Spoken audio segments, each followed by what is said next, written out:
Okay, folks, Georgia caved. I'm going to play the clip this morning regarding the governor of Georgia vetoing that anti-LGBT rights bill. Breaking news out of Georgia today. Republican Governor Nathan Deal announced he is going to veto a controversial so-called religious freedom bill, which would have allowed businesses to refuse services to people based on their religious opposition to same-sex marriage. Governor Deal's announcement comes amid rising pressure from civil rights groups and many companies, including Comcast, the parent company of NBC and MSNBC, including the NFL, Coca-Cola, and, of course, our parent company as well, to avoid signing the bill. It is about the character of our state and the character of our people. Georgia is a welcoming state.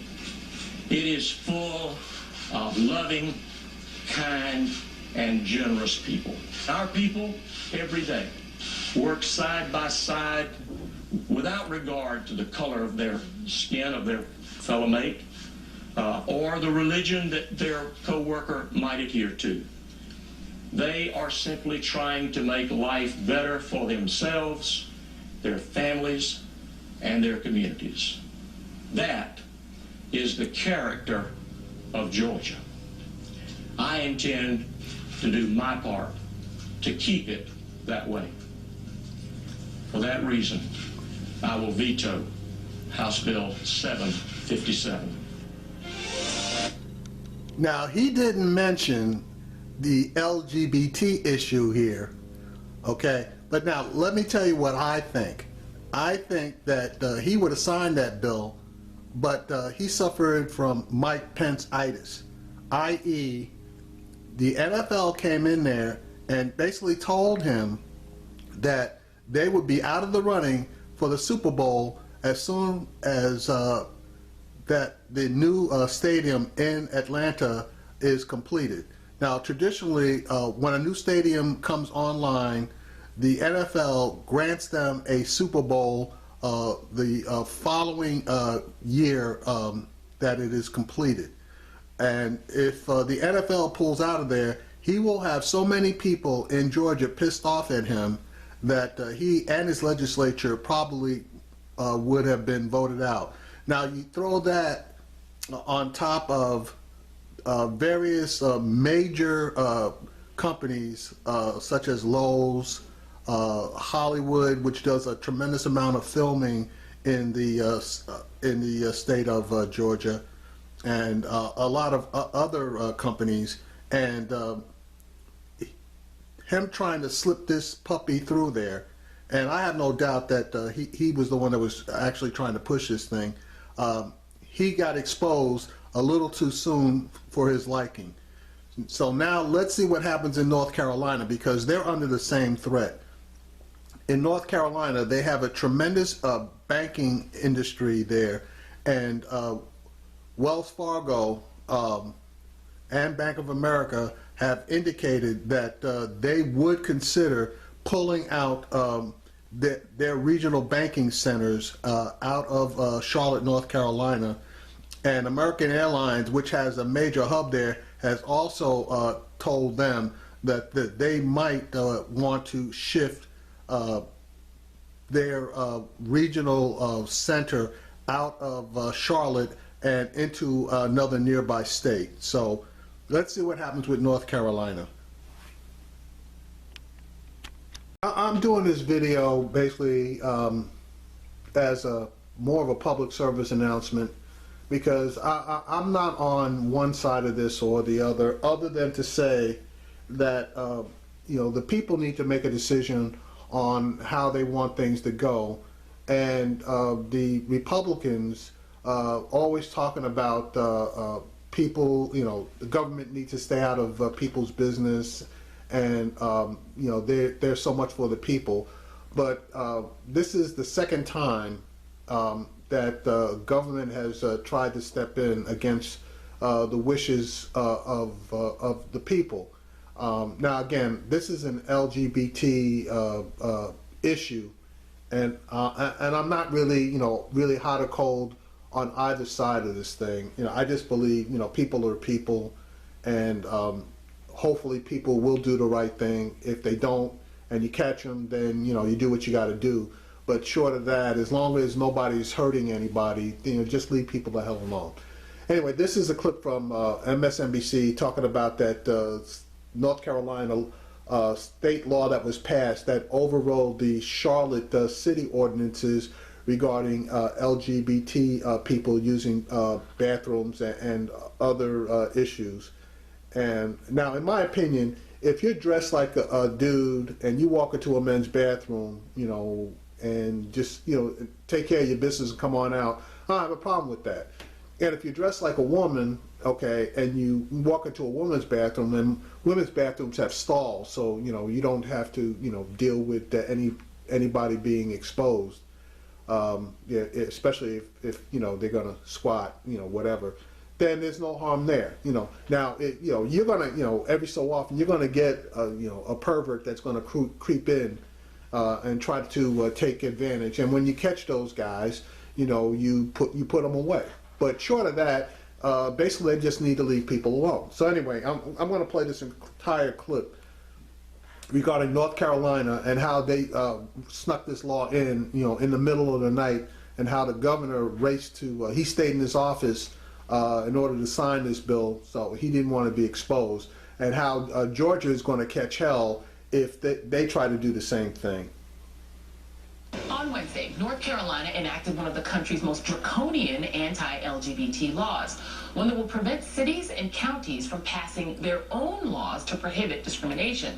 State lawmakers called a special session solely to overturn the city of Charlotte's new anti-discrimination ordinance, which expressly allowed transgender residents to use the restroom that fits their gender identity.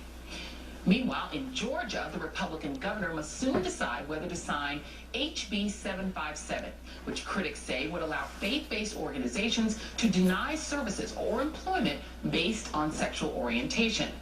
The NFL, Disney, and Marvel are among the companies threatening to take their business out of Georgia if the bill becomes law.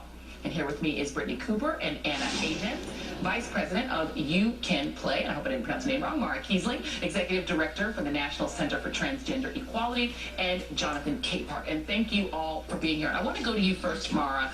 You were actually in Raleigh, North Carolina at the General Assembly special session when this bill was being signed into law. Talk about, A, what that experience was like, and why you think this bathroom panic legislation was enacted. Good morning, Joy.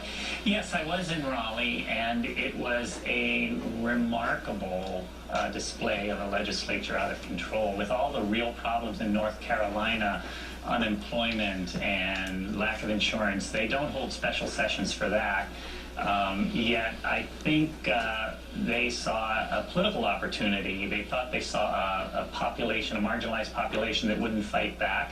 And they saw a political opportunity for the governor, and they went with a special session at a cost of about $50,000. It was just outrageous. Transgender people and other people came to speak, and were 5 people were given 2 minutes each, and that was it. And then the voting happened, and it was an outrageous display of a runaway extremist legislature. And let's talk a little bit about what the bill actually does, because this is the bill that's already been enacted. And HB 2, this bill, number 1, it bans individuals from using public restrooms that do not correspond with the gender stated on their birth certificate. It blocks cities from allowing transgender individuals to use public bathrooms for the sex they identify with, and declares that state law overrides all local ordinances concerning wages, employment, and public accommodations. And Jonathan, you've been writing about this. Was there a precipitating event? Did something happen that prompted North Carolina to enact a special session to create this law? Yeah, it was Charlotte. It was the city of Charlotte having the temerity to institute an anti-discrimination law that included sexual orientation, gender identity, and had a provision in there to allow transgender people to use the bathroom that conforms to their gender identity. And here's what's remarkable, even more remarkable about what North Carolina did. The bill was not revealed until Wednesday. It was passed by the General Assembly, passed by the Senate with all the Democrats walking out of the Senate and refusing to vote on it, and signed by the governor in less than 24 hours in a special session that no one knew what the special session was about until they got there. By doing this, North Carolina avoided what happened in Indiana when that state decided to go for a so-called religious freedom law, a religious freedom bill. And so by doing this by surprise and doing it in less than 24 hours, they were able to block the backlash that Indiana received before the governor had a chance to sign the bill into law. But as we're seeing happen right now, and as Mara talked about, the LGBT community and the allies of LGBT community are not taking this lying down. They are going, they're very angry, they're demonstrating against this, and clearly what the governor did and what the Republican-controlled legislature did is reprehensible. Yeah, and I'm going to come back, I'm going to come to the panel in just a second at the table. I want to go to you one more time, though, Mara. We have seen corporations come out and oppose this: American Airlines, Apple, Bank of America, PayPal, Lowe's, Dow Chemical. There has been a backlash from some companies about this, but just on a practical level, what does it mean that somebody who is transgender now, do people have to take their birth certificates with them to the public restroom? I don't understand how this law can even actually be enforced. No, it can't be enforced. And by the way, we're hearing from the state government that they really actually don't have any idea how they'll enforce it and whether they'll enforce it. They actually say that you use the bathroom according to your biological sex as expressed on your birth certificate, but that's actually your bureaucratic sex, if you will. There are people, for instance, in neighboring Tennessee, who were born in neighboring Tennessee, who can never change their birth certificate under any circumstances. There are people who have changed their birth certificates who North Carolina doesn't understand that. We're going to see bearded men in women's rooms. I mean, the governor has just unleashed a thing that he had no idea when he started it, and the legislature doesn't understand what they've done. And they did it all by claiming that transgender people were predators and rapists, and I think we all know that story by now. When Donald Trump says Mexican immigrants are rapists, when in all other civil rights movements, when people are called rapists and predators and we must protect our women, you know that it's just a scare tactic. And let's move to Georgia. I want to bring the panel in. I want to bring Brittany and Anna in, because as surprising and shocking as it was to see North Carolina do this, the backlash, Georgia, for whatever reason, surprised me more. We've now seen a bunch of companies come out against the law that has not yet been signed. It's just a bill at this point in Georgia. And Anna, you've already had Dell, Time Warner, Sony Pictures, Comcast, Marvel, Disney, the threat that The Walking Dead will no longer be shot in Atlanta, that the Marvel films will no longer be shot there. I think something like $100 million was generated just by Ant-Man being shot there. Why Georgia, and what could be the risks of a similar law being enacted there? Well, I think it's very scary. North Carolina, you already have so many youth afraid. LGBT youth in particular are already afraid to go into the locker rooms, are already afraid to be on sports teams and to be authentic about who they are. And with Georgia, what's unique right now is that you see the NFL putting pressure about the Super Bowl in Atlanta, and Atlanta has put, I think, $27.5 million already into the stadium, into hosting it. So the NFL is saying, this does not align with our values, and we're concerned about our fan experience. It's not just about the money, it's also about the values, and are our fans going to come to the Super Bowl and be safe? And I think that this is an opportunity, which is significant, to not do what Indiana did last year. Yeah. To not do what North Carolina just did, which is, again, devastating to youth. It's sending a terrible message. And I think it's victim blaming. I think, especially trans youth, they're the ones who are subjected to violence in schools. Trans women of color have a disproportionate murder rate. These are the people who should be protected in the bathrooms. Yeah. The Mara brought up the policing of bathrooms, and how are we going to do that? Are kids going to go and say to a boy, are you a boy or girl? You can't go into this bathroom. Right. Is someone on a sports team going to say, show me your birth certificate? Right. It's very scary, and I hope that Georgia's governor and the other states really see the ramifications and the backlash. The NBA has also taken a stand in North Carolina, and I think that that's very significant. Yeah, and we can put up the statement that the NBA has talked about the All-Star game and the threats to the economic threats that now face both North Carolina and Georgia, Brittany. And the interesting thing is that you are seeing this huge backlash and the threat of taking away this valuable commodity, sports, athletics, production, etc. And I'm wondering why then these states will take the risk. In the case of Georgia, it's a religious liberty attempt to say that essentially businesses don't have to do business with LGBT people if they don't want to. I don't understand why these states would take that risk when you just had South Carolina, right, get back into the fold and get away from boycotts by bringing down the Confederate flag, and then you have two other states in the South decide to throw up the wall. I don't understand it. This is morally repugnant. I think that it's really important to say that because these states often have a significant evangelical Christian base, and they're trying to deploy this as part of a moral panic about the denigration of society, which they very frequently mark by simple things like having gender binaries in bathrooms. Even though, for instance, at home, do you have gender neutral? I mean, do you have gender binary bathrooms at home? Most of us have neutral gender bathrooms at home, right? So the most basic thing that we can do for people is make sure that when you need to use the bathroom, you can go to the most convenient place to do so. The fact that we think that that bathrooms should be politicized is evidence of how morally obtuse and obscure this conversation is. And I think that we also need to recognize that this narrative about transgender people is a threat. Most sexual predators actually identify as being heterosexual. They're cisgender primarily, meaning that their gender, biological gender and sex match, right? And so this is all about a sort of moral panic.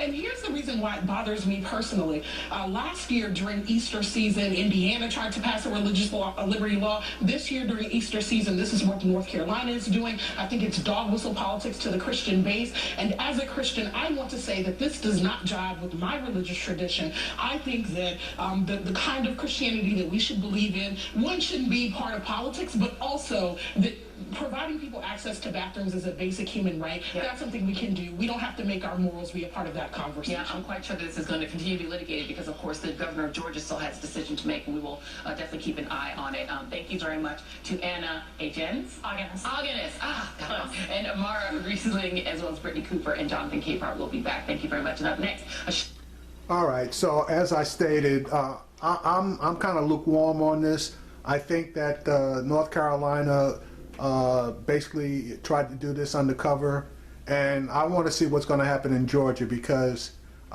if the major businesses, especially the NFL, decide that they really are going to push hard against this, let's see how stupid the Georgia governor and legislature get as far as trying to push this, and especially in North Carolina where their law basically stated that it is illegal for any city to even put legislation into place to protect these people.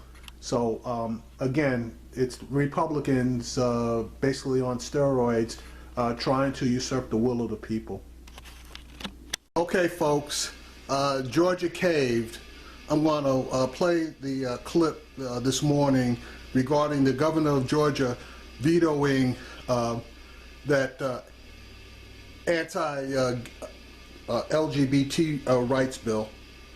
Breaking news out of Georgia today. Republican Governor Nathan Deal announced he is going to veto a controversial so-called religious freedom bill, which would have allowed businesses to refuse services to people based on their religious opposition to same-sex marriage. Governor Deal's announcement comes amid rising pressure from civil rights groups and many companies, including Comcast, the parent company of NBC and MSNBC, including the NFL, Coca-Cola, and, of course, our parent company as well, to avoid signing the bill. It is about the character of our state and the character of our people. Georgia is a welcoming state. It is full of loving, kind, and generous people. Our people, every day, work side by side without regard to the color of their skin, of their fellow mate, or the religion that their co-worker might adhere to. They are simply trying to make life better for themselves, their families, and their communities. That is the character of Georgia. I intend to do my part to keep it that way. For that reason, I will veto House Bill 757. Now, he didn't mention the LGBT issue here, okay? But now, let me tell you what I think. I think that he would have signed that bill, but he suffered from Mike Pence-itis, i.e., the NFL came in there and basically told him that they would be out of the running for the Super Bowl as soon as that the new stadium in Atlanta is completed. Now, traditionally, when a new stadium comes online, the NFL grants them a Super Bowl the following year that it is completed. And if the NFL pulls out of there, he will have so many people in Georgia pissed off at him that he and his legislature probably would have been voted out. Now, you throw that on top of various major companies such as Lowe's, Hollywood, which does a tremendous amount of filming in the state of Georgia, and a lot of other companies, and him trying to slip this puppy through there. And I have no doubt that he was the one that was actually trying to push this thing. He got exposed a little too soon for his liking. So now let's see what happens in North Carolina, because they're under the same threat. In North Carolina, they have a tremendous banking industry there, and Wells Fargo and Bank of America have indicated that they would consider pulling out their regional banking centers out of Charlotte, North Carolina. And American Airlines, which has a major hub there, has also told them that they might want to shift their regional center out of Charlotte and into another nearby state. So let's see what happens with North Carolina.